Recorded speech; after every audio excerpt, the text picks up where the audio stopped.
Sa spotlight rong buntaga mga kapuso, ila-ilahon ta nag-top 1 ni siya sa architecture licensure examination gipahigayon karong bag-o Subuano ni makauban ta karong buntaga sa programa o katong pakisayran sa may sikreto sa iyang kalampusan ning maong eksaminasyon.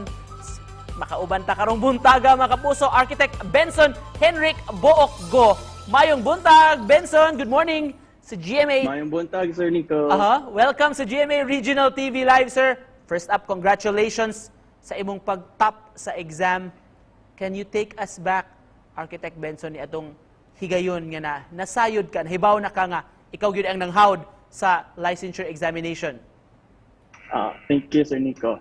Actually, first, wala rin ko kasigi og check sa results kay kung magsigi kog check, makakulba ra siya, o niya, nisalig rin ko sa Ginoo. So, naray ni chat na ako, nga nag-congrats, nga nakapasar ko.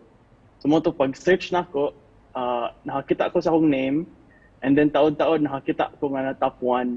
So, at first, murag, ako yung gi-recheck kay di ko katuo. Pero taod-taod murag naka-realize ko niya, nakahilak yun ko. Nakahilak ko dili tungod kay nakapasa or naka-top 1, pero nakahilak ko tungod kay nalipay ko nga sa grasya gid sa Ginoo. Wala gid mi ga-expect. Pag human gyud namo sa exam, kami sa kong mga amigo ug miga nag-group together mi sa parking lot near sa venue. Sa reaction sa imong ginikanan, sir, o sa family when they found out sa resulta?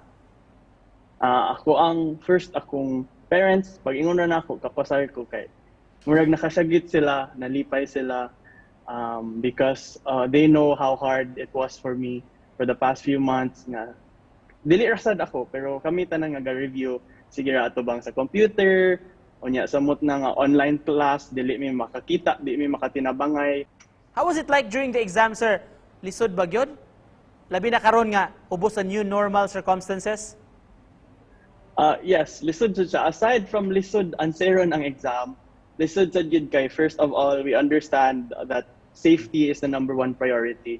So we had to wear face mask, we had to wear face shield during the exam, and we are not allowed to go out during our breaks. Kasabot na ko unsa gireklamo sa uban nga online schooling kay maka-strain siya sa mata, makalabad sa ulo, dili gyud siya comfortable nga almost the entire day, sometimes entire night gid ka mag-atubang og computer para mag-review.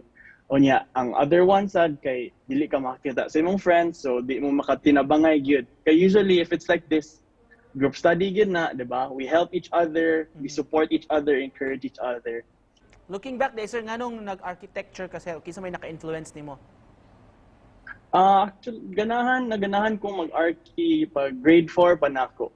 Dili ko hilig tig-drawing gyud, pero narotoy one time nga nag-try lang ko, nag-draw ko sa dream house, bisag batik dito akong drawing.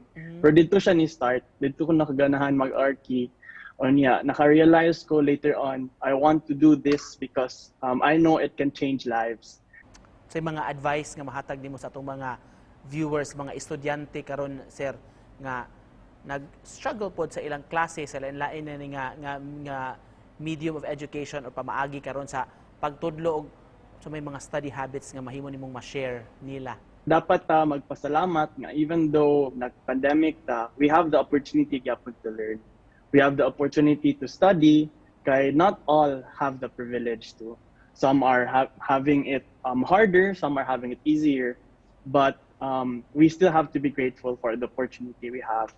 And my suggestion or my advice is just keep persevering, keep persisting, and keep trusting the Lord.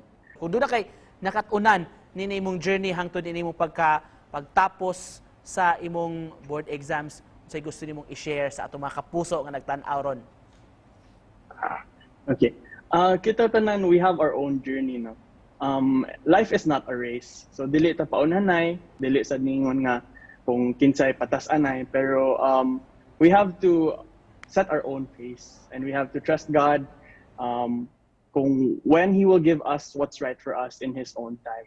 All right, thank you so much sa inspiration nga gihatag nimo kanamo o sa atong mga viewers arong buntaga. Congratulations sa imong kalampusan, mga kapuso. Ang top 1 sa Architecture Licensure Examination karong 2021 si Architect Benson Henrik Go Salamat, Architect. Thank you so much.